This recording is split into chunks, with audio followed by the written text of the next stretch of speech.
L'arc-en-ciel est vraiment que sur le sol. Hein. Waouh. Bonjour. Bonjour. Je crois que nous avons rendez-vous. Je suis pas très pluie, moi. Ah, moi, j'adore. Je m'appelle Magloire. Moi, c'est Florentina. Florentina comment? Florentina Postaru. Très heureux de vous rencontrer. Ah, On moi dit aussi. Postaru? Postaru. Vous allez me raconter, mais vous me lâchez la main maintenant. Ah oui, c'est vrai.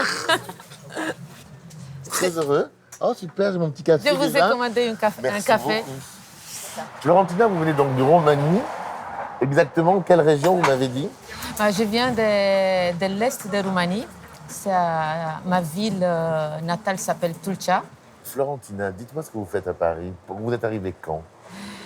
À Paris, je suis arrivée avec la Covid. D'accord. En mars 2020. Mais je suis presque une Bretonne. Oui, mais avant, oui, c'est vrai. Vous êtes bretonne, pourquoi bretonne? Parce que je suis arrivée en Bretagne en 2014. C'était dur, la première année. Mais maintenant, j'ai une petite maison là-bas et je me suis dit que la Bretagne, j'allais jamais la quitter. Pourquoi avoir quitté la Roumanie?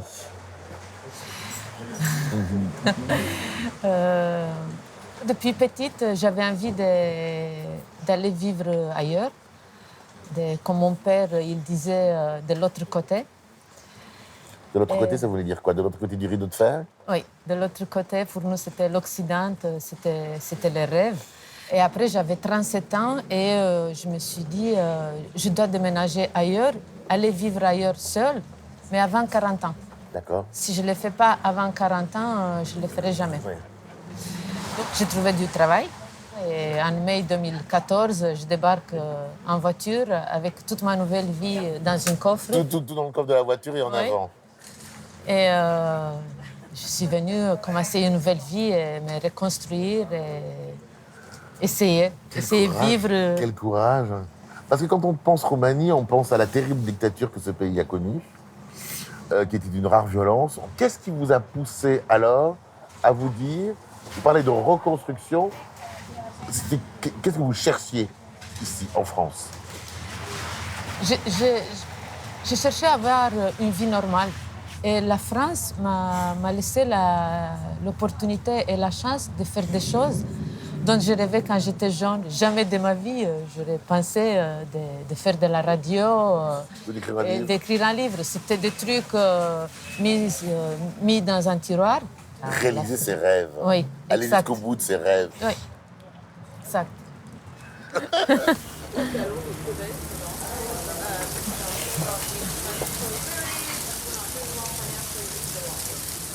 Alors attends, voyons.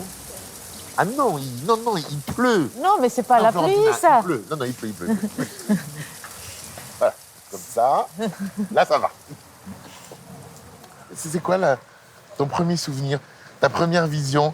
T'es arrivé avec ta petite voiture. Je suis arrivée à Lorient. À Lorient, parce que tu allais t'installer là-bas. Oui. Pour la boîte que tu connaissais. Oui. C'est une boîte de quoi?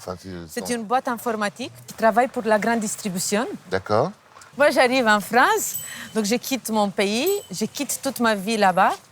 Je voulais vaincre la peur de l'avion, de la nuit, de la solitude. Toutes les peurs. Donc ici, c'était pour moi comme venir dans un pays où j'allais me soigner. Soigner toutes ces angoisses et ces peurs. Oui, et construire une nouvelle Florentina, si tu veux. On va aller chez Serge Bloch, qui est l'illustrateur de mon livre, de mon récit d'enfance. Donc c'est au premier étage. Mais reste dans mon parapluie.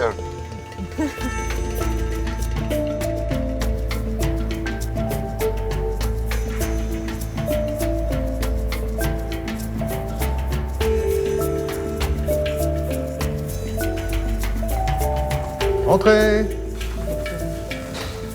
Hello. Salut. Bonjour. Bonjour. Merci de nous recevoir. Ici, on est chez Serge. C'est Serge Bloch, Bloch. illustrateur bien connu. Oui, en premier, c'est un ami. Pardon de vous poser cette question, comment vous définirez Un ami illustrateur? Non, en tant qu'illustrateur bien Moi, connu. je dis dessinateur Vous dites dessinateur. plutôt qu'illustrateur. Parce qu'en fait, je dessine sur toutes sortes de choses. Je suis connu pour certaines séries comme Max et Lily ou Sam Sam, des livres pour les enfants, mais surtout pour le livre qu'on a fait ensemble.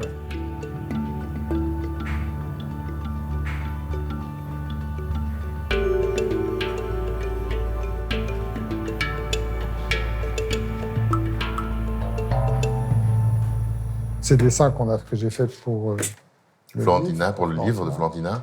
pour l'aspirateur de Florentina. Oui. Qui a fait un long Ils sont tous voyage. là-dedans, le livre, c'est ça, On peut regarder? bien sûr. Je crois que tu les as Ouais. jamais vus, d'ailleurs.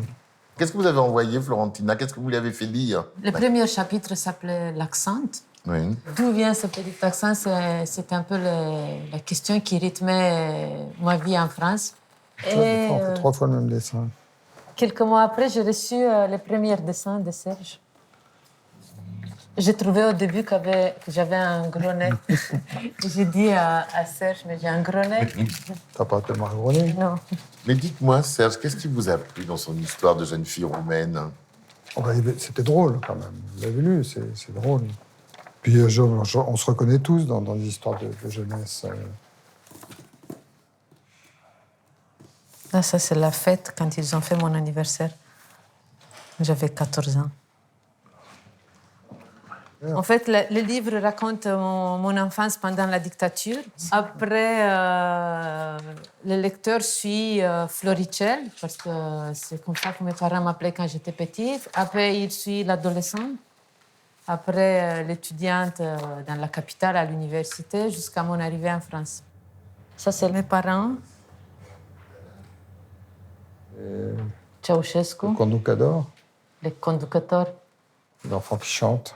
Mais en fait, moi, quand j'ai vu le premier dessin, j'avais l'impression que tu étais là, en fait. T'avais un gros J'ai nez. dit, il était chez nous, dans la classe. J'ai adoré ça. C'était ici la révolution, le point zéro de la révolution en 89. Oui.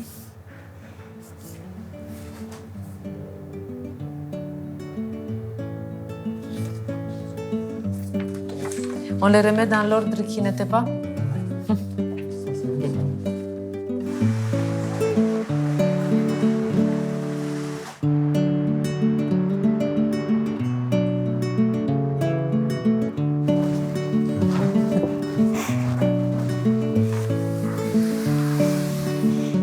Tu vois? Bonjour. Bonjour. tous les deux alors. Enchanté, Vincent. Ravi. Musicien, Absolument. compositeur Oui, et violoncelliste. bravo, ravi.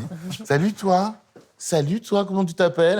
Ça, Parce que c'est- tu es beau. Oh oui, oh là là, tu es plein d'affection. c'est Spot. Ah oui, bah, alors maintenant ça y est, c'est fait, on s'en a fait connaissance.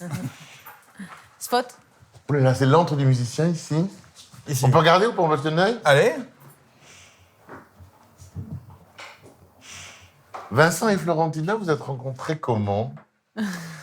Ah là, c'est une jolie histoire. En Non, fait, mais nous, c'est que on veut savoir l'officiel. Hein. je suis pas allé tant que ça faire des concerts en Roumanie à cette époque-là. Et en fait, j'avais un concert prévu dans les montagnes là-bas. Et je suis arrivé très tard, très en retard dans cet endroit la nuit. On ne savait pas trop où on était. C'était où? Et bah, Tu verras la Derrière- fin de l'histoire. derrière le backstage, en fait, la première personne qui est arrivée, qui m'a dit bonjour, c'était Florentina, qui m'a dit bonjour en français et qui parlait parfaitement français. Et en fait, qui était venue donner un coup de main en bénévole à une amie à elle. Et voilà, et immédiatement, je lui ai dit, mais c'est incroyable, tu parles très bien français, j'arrive là après un long voyage. Et comment ça se fait? Elle me dit, bah, j'habite en France. Et où est-ce que tu habites en France? Et à l'époque, elle était en Bretagne, à Lorient. Il y a Donc pas de hasard. c'était assez étonnant, quoi. Donc en fait, il n'y avait pas que la programmation qui était belle. Voilà. L'artiste que tu es a découvert ses textes, Hmm. donc sa vie d'avant. Quel regard tu as eu? Et c'est vrai que quand j'ai lu ça, j'ai été en effet très impressionné. J'ai dit c'est vraiment intéressant. Il y a quelque chose que moi j'ai appris à connaître de plus en plus qui est vraiment beau dans la manière dont les Roumains sont. Il y a vraiment un esprit qui est très spécial. C'est-à-dire? C'est un sens de la dérision. Qu'on vive des choses terribles ou pas, il y a toujours derrière un espèce de regard extérieur qui voit la situation d'un peu plus haut et qui rend les choses drôles, piquantes, amusantes. Et c'est ça, moi qui m'a aussi vraiment touché, de me dire, mais comment tu peux raconter tout ça avec autant d'humour et de légèreté? Est-ce que le musicien que vous êtes, que tu es, a un avis particulier sur la langue roumaine? C'est forcément un regard extérieur de quelqu'un qui parle pas la langue, Hmm. mais surtout, il y a une musique, en effet, Et il y a une ligne comme ça. Et qu'est-ce qu'elle évoque? Il y a une ligne qui fait tout, qui fait comme ça tout le temps. Toute la langue, ça fait toujours un truc qui est et ça donne un sens de dérision. Ça, c'est pas grave. Et souvent, quand elle parle avec sa sœur, par exemple, souvent quand je suis là pour rigoler, je leur fais comme ça. Et c'est vrai que c'est une phrase. Un petit peu. Mais ça va avec ce côté dérision et ce côté finalement c'est pas grave.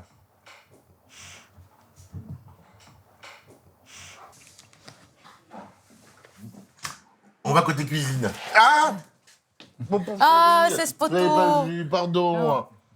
Ça va. Il est résistant.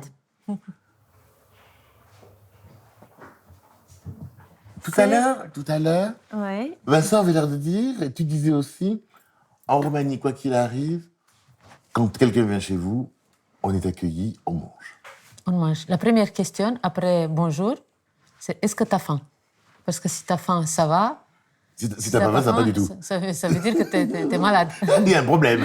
Donc moi, je t'ai préparé, ça c'est un plat de dobrodja. C'est une sorte de tarte avec de la... C'est salé? Du fromage, oui. C'est salé? Du fromage, c'est salé. Du fromage et de la crème fraîche. Ça, c'est D'accord. un dessert... Très célèbre. oui, mythique en Roumanie, c'est le chocolat au rhum. Donc nous, on mangeait ça quand on était petite. Ah, au secours. Oui, on était habitués depuis petit avec l'alcool. Donc ça, tu vas essayer à la fin. Donc Raconte-moi un peu, quel style de famille? nous, on était 4. Ma sœur, mes parents et moi.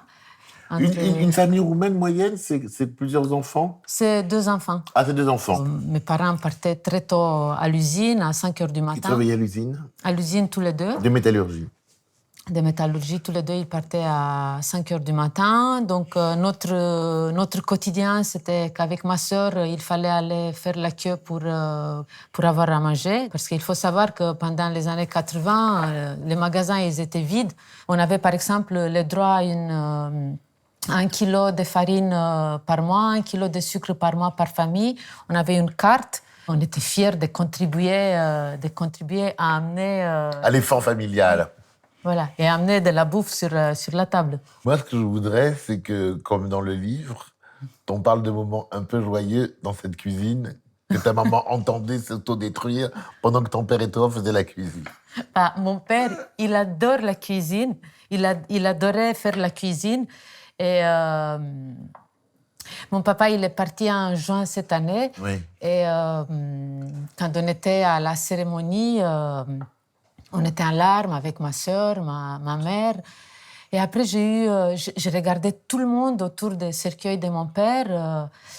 Il y avait énormément des amis. Et je dis à ma sœur, mais je pense qu'il n'y a pas une personne qui n'a pas mangé une soupe faite par mon papa. Toujours, quand on avait un excès, le peu d'excès qu'on avait, lui, il partageait. Il partageait avec les autres, Donc, ceux qui avaient moins. Oui. Il faisait de la polenta aussi, et c'est une histoire que je raconte, que j'étais avec lui dans la cuisine, il met la polenta sur la table, et la polenta, elle était très, très chaude, et il me dit, mais tape la polenta. Et moi, sans réfléchir, hop, je tape la polenta, et je me retrouve je hurle la polenta collée sur mes mains. Et ma mère, elle arrive, elle me dit, mais pourquoi tu fais toujours des blagues? Arrête tes blagues. Parce que mon père, il adorait faire des blagues. Je parle toujours de lui au présent. Oui. Et mon père, il m'a dit, il faut pas obéir tout le temps. Il faut avoir son libre arbitre. Exact. Ce qui vous était impossible dans le contexte de cette époque-là.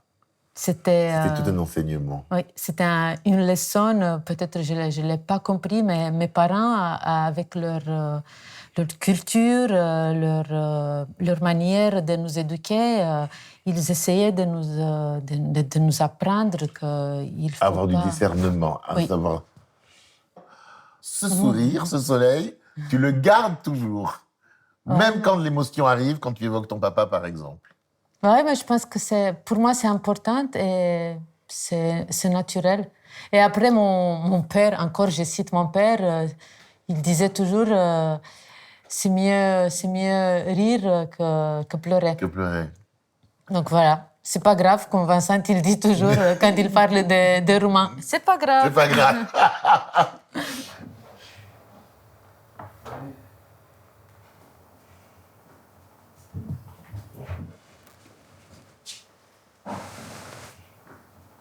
Et comme par hasard, on commence par ton père, je pense. Oui. C'est lui. Qu'est-ce que ça t'évoque, là, quand tu vois... Parce qu'il est jeune, là. Oui, il est très jeune. C'est quelqu'un de responsable. Et après, ça m'évoque... De l'émotion, je l'ai beaucoup compris, d'émotions. en passant à autre chose. Alors là, il y a quelque chose d'un peu fou. D'un peu fou dans cette coiffure que l'on retrouve. Ici, j'avais 5 ans. J'entrais un peu dans les systèmes. Et avec mes antennes paraboliques sur la tête, quand je les regarde, je pense au Corée du Nord. Oui, parce qu'il y a quand même une certaine tristesse. Oui. On arrive à être obligé à chanter tous les matins des chansons pour Ceausescu, commencer la journée avec l'hymne national. Mais tout ça ne nous a pas brisé les rêves. On ne savait pas ce qu'il y avait derrière. On pensait que c'était comme ça. Vous ne pouviez pas imaginer Non. autre chose pour votre avenir. Non. Mais vous aviez conscience que c'était pas normal. Oui. Comment peut-on le définir? L'indéfinissable, l'impardonnable. C'était un régime cruel, c'était un régime contre l'humanité. Pour moi, ce que Ceausescu a fait, c'était contre son propre peuple. C'est pour ça que je l'en veux beaucoup. Mais c'était un régime qui s'est imposé par la peur. Et il y avait cette police qui s'appelait la Securitate, qui avait beaucoup de collaborateurs parmi les voisins. Donc, on était toujours surveillés. Pour une blague, on pouvait arriver aux prisons. Et on connaît beaucoup de cas. Après, nous, à la télé, on avait le droit à un film par semaine, quand l'électricité, par hasard, revenait. Et on voyait que Ceausescu et sa femme, donc il y avait cette indoctrination permanente. Donc il y avait aussi cette intrusion dans la famille, avec la télé, avec la radio. C'est une dictature totale, sanglante, sans aucun espace de liberté, à tous les niveaux de la vie. Exact.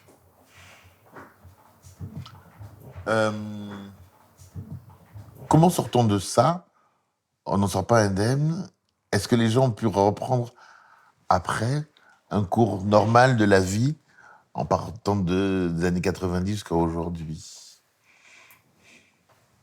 Je pense qu'on a beaucoup ça en nous. Ce qu'on a vécu, on ne peut pas effacer avec... on peut pas l'effacer parce qu'on a été éduqués comme ça.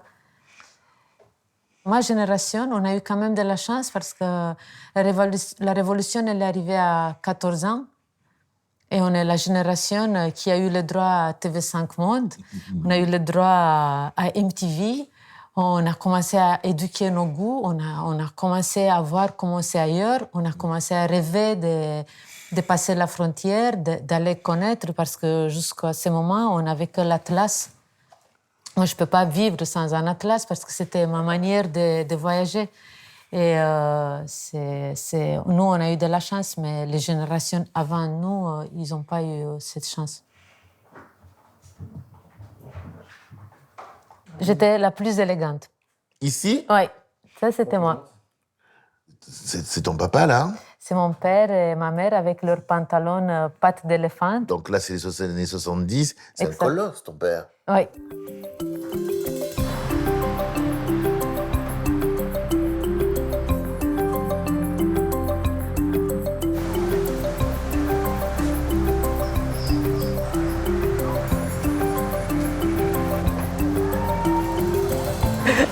Ah, j'avais envie de te montrer ça. Ouais. Je ne connais pas du tout ici. Tu connais pas du tout? Non. Pas loin de tes quartiers favoris, hein. Je ne rien suis que- jamais venue ici. Rien que pour ça.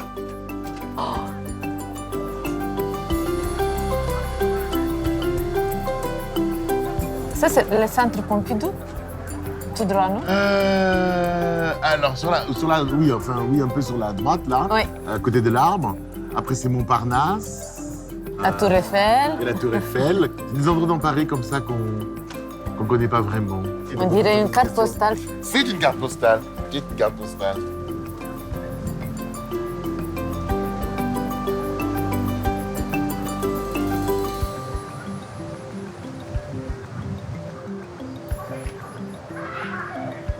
Florentina, aujourd'hui, une vie en France, le livre, le travail, mais tu t'en fais encore plus. Ah oui. Et je sais qu'aujourd'hui, tu as plusieurs projets. Et Oui. tu as des choses en dehors, notamment les fameuses courageuses. Qu'est-ce que c'est? C'est un projet que j'avais commencé à écrire l'année dernière sur la féminisation de la migration. Moi, je parle des femmes qui arrivent en France tout seules pour se reconstruire. Une femme seule, je pense qu'elle n'a pas le même parcours qu'un homme seul qui arrive dans un pays étranger. Je pense que la solitude d'une femme, et moi j'ai vécu cette solitude dans un pays étranger, et c'est quelque chose dont j'ai envie de parler. Derrière cette question qui est toujours bienveillante, on s'essaie D'où vient ce petit accent? D'où vient ce petit accent?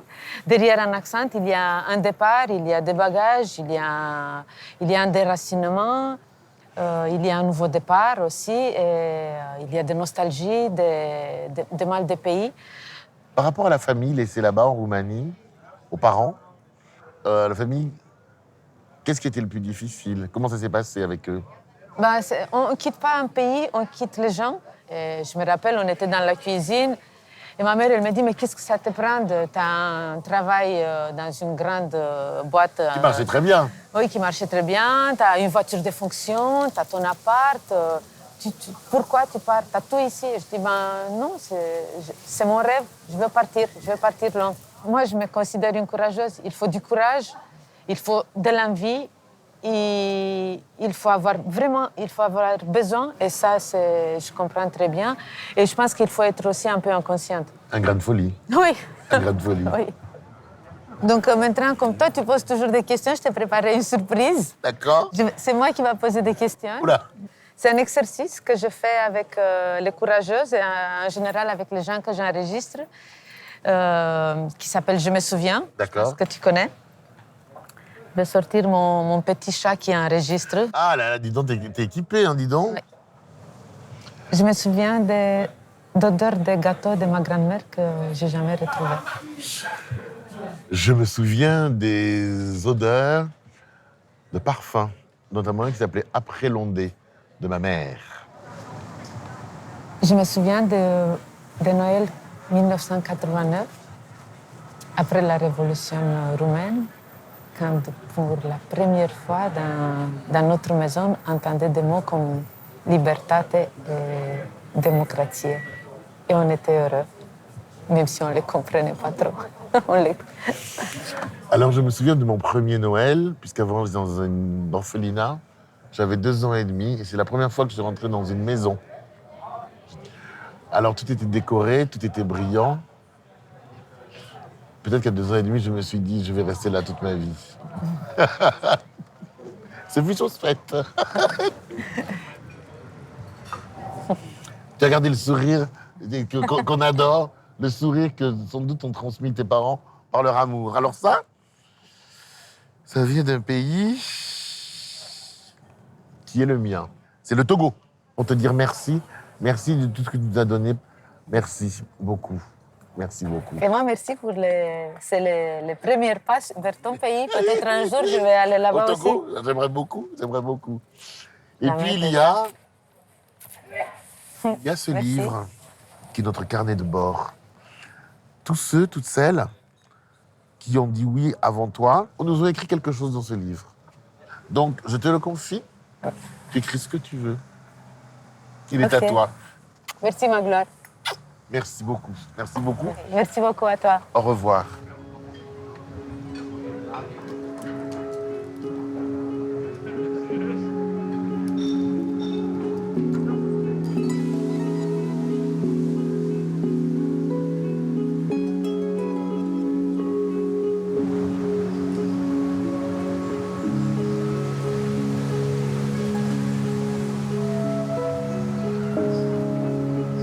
Je ne suis pas une réfugiée, je ne suis pas une migrante. Je suis juste une femme qui s'est donné le droit et le plaisir de choisir où elle veut vivre. Florentina, Paris, 2023.